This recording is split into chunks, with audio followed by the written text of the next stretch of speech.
Imagine you're standing at a crossroads. One path represents a belief that your choices and actions determine your future, that through effort and perseverance, you can shape your destiny.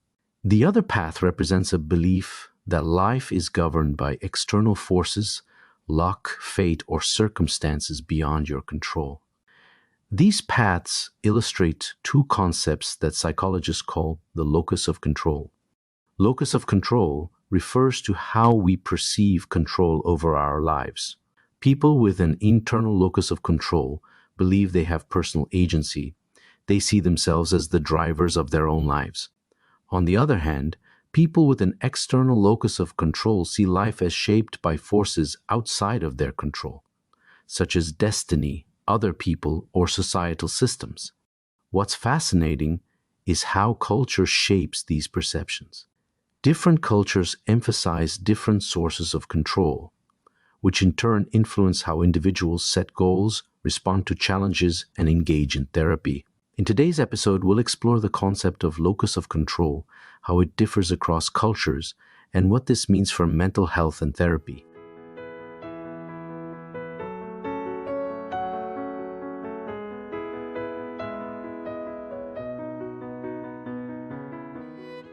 Locus of control, the degree to which individuals perceive control over their lives, has profound effects on various aspects of human behavior and experience. Individuals with an internal locus of control often show greater resilience because they believe their actions can influence outcomes. When faced with adversity, they are more likely to take proactive steps, seek solutions, and view challenges as opportunities for growth.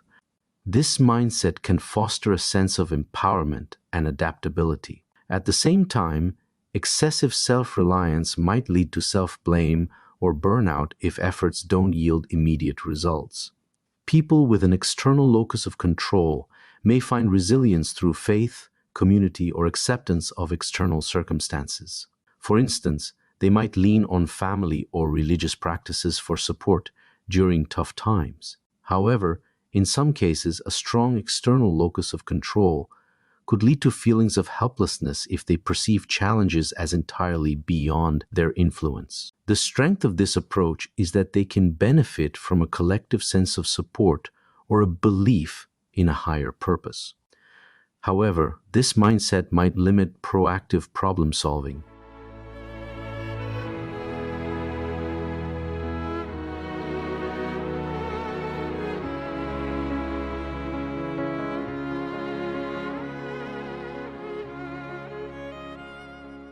Regarding decision-making, individuals with an internal locus of control are often decisive and confident in their ability to make choices that influence outcomes. They tend to analyze situations, weigh options, and take responsibility for the consequences of their decisions. For example, a student deciding on a college might research options extensively and make a choice based on personal goals and effort. However, overanalyzing decisions or fearing failure can lead to decision fatigue or perfectionism. Decision-making for those with an external locus of control might involve seeking guidance from external sources, such as family, community leaders, or religious figures. These individuals may prioritize alignment with group expectations over personal preferences. For example, a person might let their family choose their career path, believing that the collective wisdom outweighs personal autonomy, which could lead to dissatisfaction or regret if external influences don't align with personal aspirations.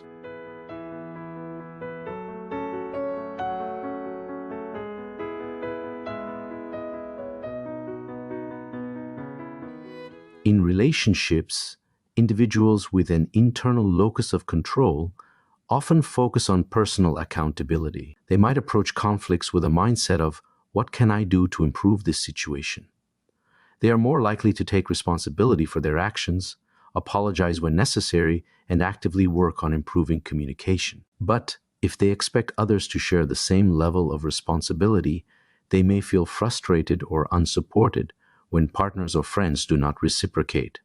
Relationships for those with an external locus of control might emphasize external factors, such as fate or social expectations.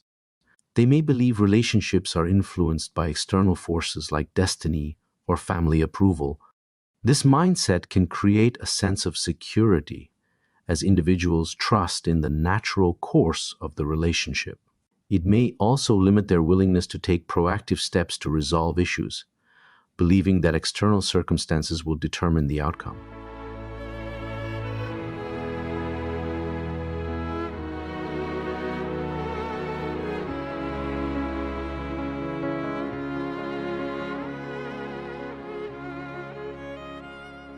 People with an internal locus of control often display high levels of perseverance because they believe their effort will directly impact success. Even when faced with obstacles, they are more likely to keep pushing forward, confident that their persistence will pay off.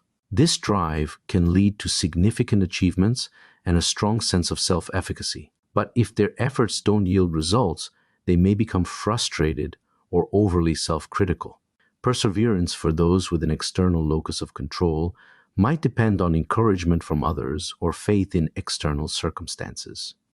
While they may persist when supported by a group or spiritual belief, they might struggle to maintain effort in the absence of such reinforcement.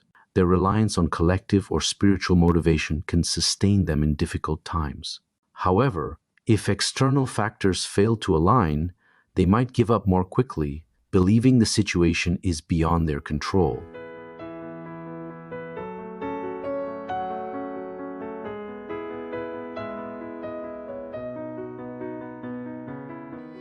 Hope for individuals with an internal locus of control is often tied to their belief in personal agency.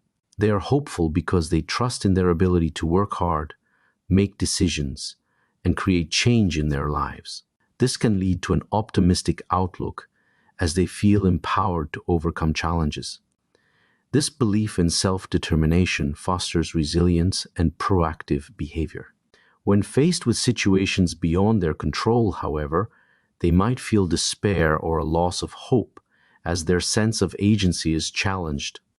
Hope for those with an external locus of control often comes from faith in external forces, such as divine will, societal structures, or collective effort. They might feel hopeful because they trust in the support of their community or believe that a higher power is guiding them.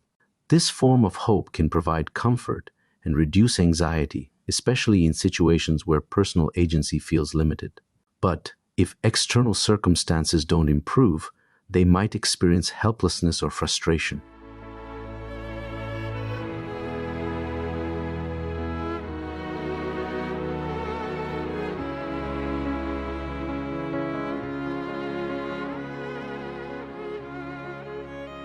Cultures play a significant role in shaping whether people lean toward an internal or external locus of control.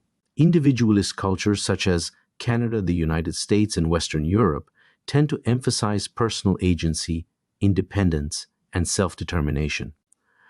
People are encouraged to take responsibility for their successes and failures. A strong internal locus of control is often seen as a desirable trait. For example, in these cultures, someone facing unemployment might focus on updating their resume, networking, or retraining for new skills, actions they believe will lead to change. Collectivist cultures like South Asia, Latin America, and the Middle East tend to emphasize interdependence, relationships, and harmony within the group. External factors like family expectations, societal norms, or divine intervention are often seen as key influences on life outcomes. People may see control as distributed across the group rather than centered on the individual. For instance, a person from a collectivist culture facing unemployment might attribute their circumstances to broader economic conditions or look to their family for guidance on the next steps.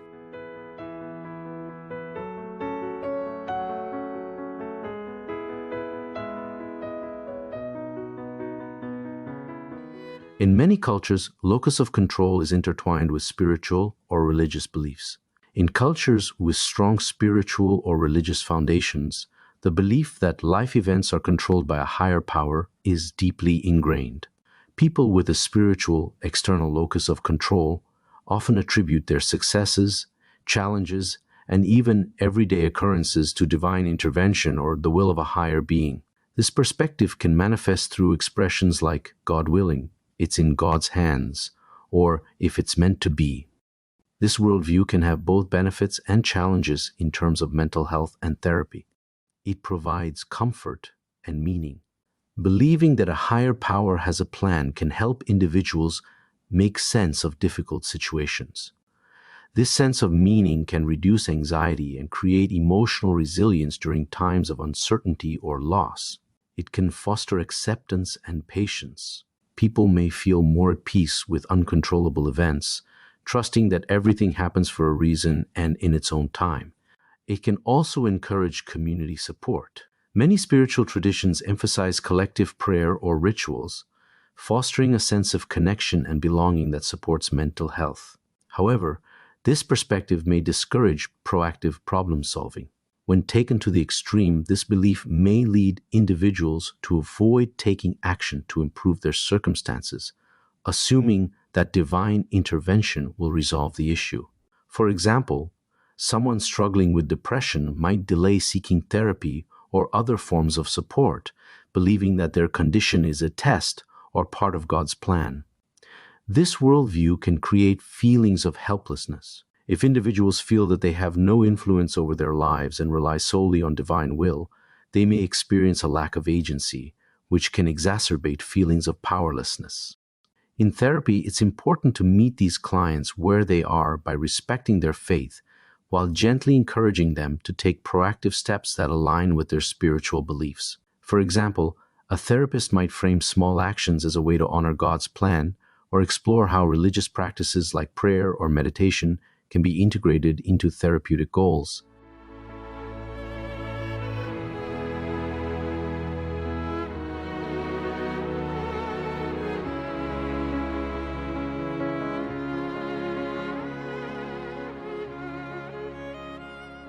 In contrast, some individuals view spirituality as a source of personal empowerment, believing their actions align with divine will or purpose.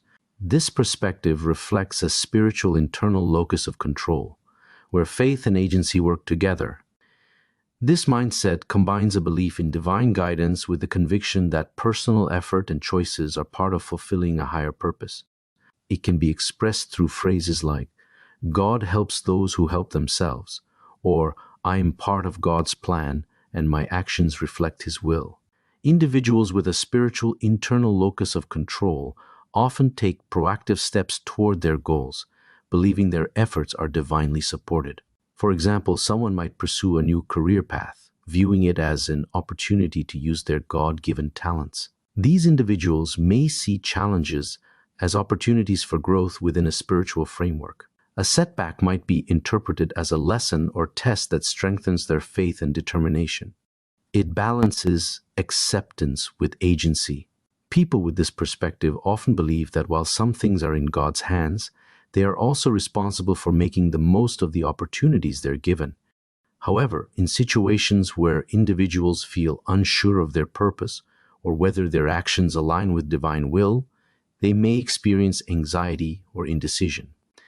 In therapy, individuals with a spiritual internal locus of control often benefit from approaches that integrate their spiritual beliefs with actionable strategies. For instance, a therapist might help the client identify goals that align with their sense of purpose while emphasizing the value of both effort and faith.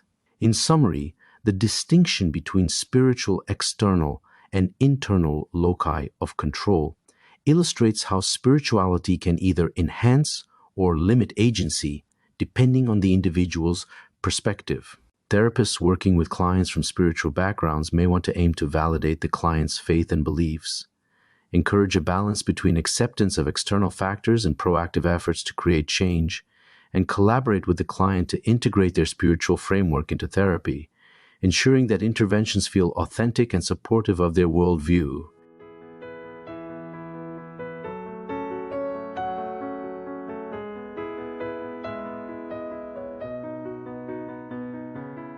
Thank you for joining me today as we explored the concept of locus of control and how it is shaped by culture.